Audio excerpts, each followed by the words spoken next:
안녕하세요. 내 인생 치과 외과원장의 시창호입니다. 지난 시간에 치과 공포증에 대해서 좀 자세하게 설명드렸고, 이제 수면 마취에 대해서 이제 제가 조금 말씀드릴게요. 치과 공포증 갖고 계신 분들이 보통 많이 찾는 치과가 수면 마취 치과와 무통 마취기 치과, 이 두 가지를 키워드로 해서 많이 찾으시더라고요. 근데 그게 아닌데도 저희 치과에 오시긴 오세요. 근데 제가 과거에는 수면 마취를 사실을 많이 했어요. 이제 저도 구강의과를 전공하다 보니까 수련 과정 중에 마취과 파견이 있어요, 저희는. 그래서 실제로 저는 마취과 파견 한 달 가서 전신 마취 환자분들 인튜베이션, 기관 삭관이죠. 인튜베이션도 하고 이렇게 환자 모니터링도 하고, 그렇기 때문에 당연히 수면 마취는 저한테는 굉장히 이제 쉬운 거죠. 근데 사실 이제 수면 마취에 대해서 이제 좀 더 먼저 정확하게 짚고 넘어가도록 할게요. 엄밀히 말씀드리면 수면 마취라는 용어 자체는 학술적인 용어는 아닙니다. 이거는 그냥 마케팅적인 용어라고 보는 게 더 맞을 것 같아요. 왜냐하면은 마취는 부분 마취와 전신 마취이고, 수면 마취는 일반 치과에서 하는 수면 마취는 엄밀히 말씀드리면 의식화 진정, 그러니까 conscious sedation, 그러니까 세데이션이지 진정을 하는 거지 마취는 아니에요. 근데 왠지 수면 마취하면 내가 자고 있는 동안 뭔가 치료가 다 되니까 나는 하나도 치과 치료를 전혀 어려움 없이 받을 것 같아, 이런 생각을 하시는데 그건 아니고, 의식화 진정 요법이고, 그리고 이제 내시경 많이 하잖아요. 내시경 할 때 쓰는 약제는 치과에서 쓰는 수면 마취제랑 완전히 다른 약제, 좀 언론에서 많이 논란이 되고 있는 프로포폴, 보통 의사들은 포폴이라고 하는데 그 하얀 주사, 하얀 우유 주사라고 그러죠. 그거로 하는 건데, 그거는 conscious sedation, 그러니까 의식화 진정이 아니라 deep sedation, 그러니까 아예 자는 거예요. 그러니까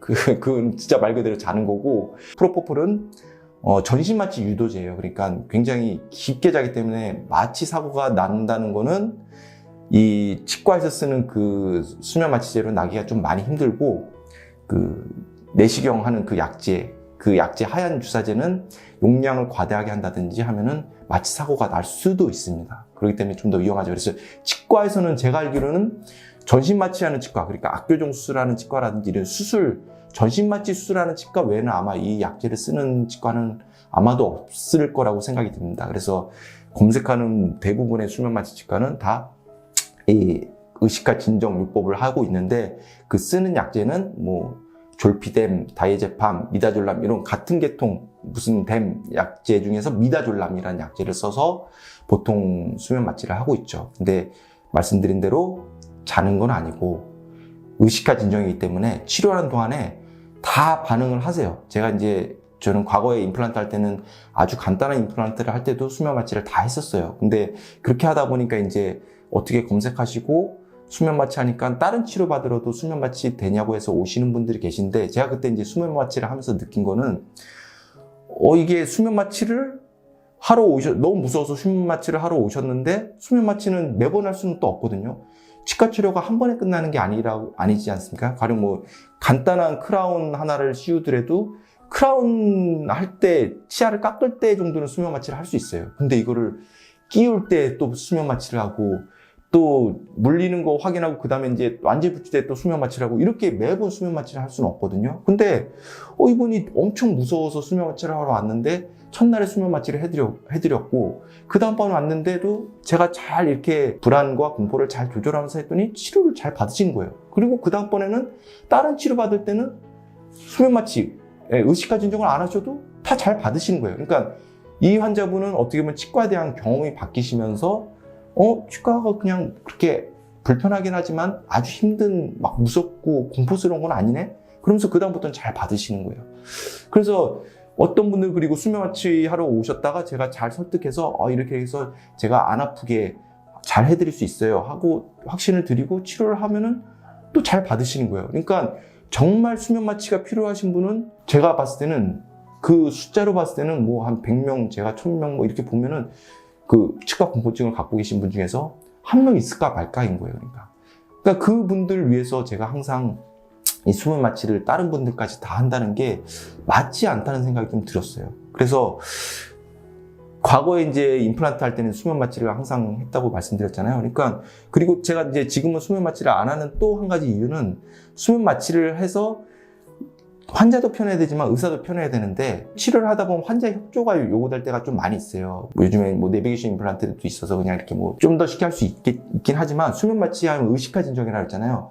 환자분이 그냥 이렇게 반수면 상태, 그러니까 술이 많이 취했다고 생각하시면 되세요. 이렇게 하면은 이렇게 환자분 이렇게 부르면은 눈을 개슴츠레하게 떠요.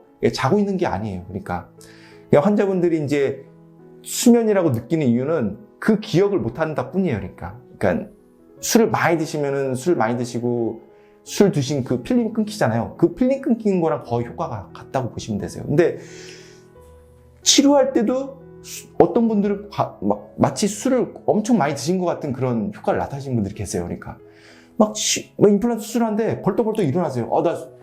나 수면 마취 하나도 안 됐다고. 그러면서 벌떡벌떡 일어나신단 말이에요. 정말.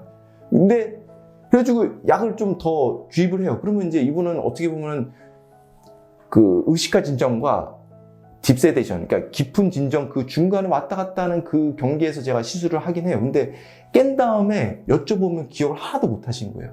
말 그대로 술 취하신 분들이 막 술 주정이라고 그러죠. 술 주정 한참 하고 일어났는데 기억을 하나도 못 하는 거와 마찬가지로. 그러니까 이게 사실은 진료의 질이 더 좋지는 않은 거예요. 그러니까 제가 생각했을 때는, 판단했을 때는 뭐 특히 이제 치아를 깎을 때는 이분이 움직이지 않고 잘 협조를 해줘야 되는데 어쩔 때는 막 움직인단 말이에요. 그러니까 이게 수면 마취가 환자분의 치과 공포증을 없애는데 이게 능사는 아니고 또 이게 진료의 질을 더 보장하는 건 아니는데 내가 이걸 과연 계속 해야 되나 이런 생각이 들면서 지금은 안 하게 되는 그 두 가지 원인이 가장 크다고 보시면 되세요. 그래서 뭐 이 영상을 보는 분 중에서도 수면 마취를 막 검색해서 가시는 분들이 있을 텐데 저는 이렇게 추천드리고 싶어요. 정말 난 너무 무서워서 그냥 하면은 그냥 이게 치과 체험만 앉아도 졸도할 것 같다. 이런 분들 저는 수면 마취를 권유드려요. 근데 그런 분들 중에서도 그냥 수면 마취 한다고 해서 무조건 가시면 안 되시고 제가 앞에서 말씀드렸다시피 치과 치료가 한 번에 끝나는 게 아니기 때문에 매번 가실 때마다 아무리 정말 간단한 진료 할 때도 수면 마취를 할 수는 없어요.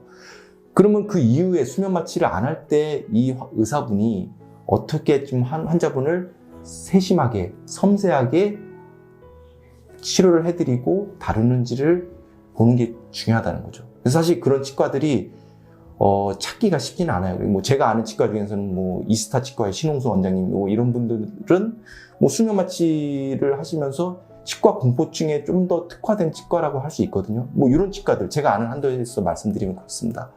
그렇기 때문에 이 영상을 보신 분 중에서 치과 공포증이 많으신 분들은 수면 마취에만 집중하실 것이 아니라 그 치과의 원장님이 어떠하신 분이고 어떠한 진료 철학과 어떠한 생각을 갖고 환자분을 보시는지를 좀 더 주의 깊게 보시는 게 도움이 될 거라고 생각합니다. 궁금한 거 있으면 댓글 남겨주시길 부탁드립니다. 감사합니다.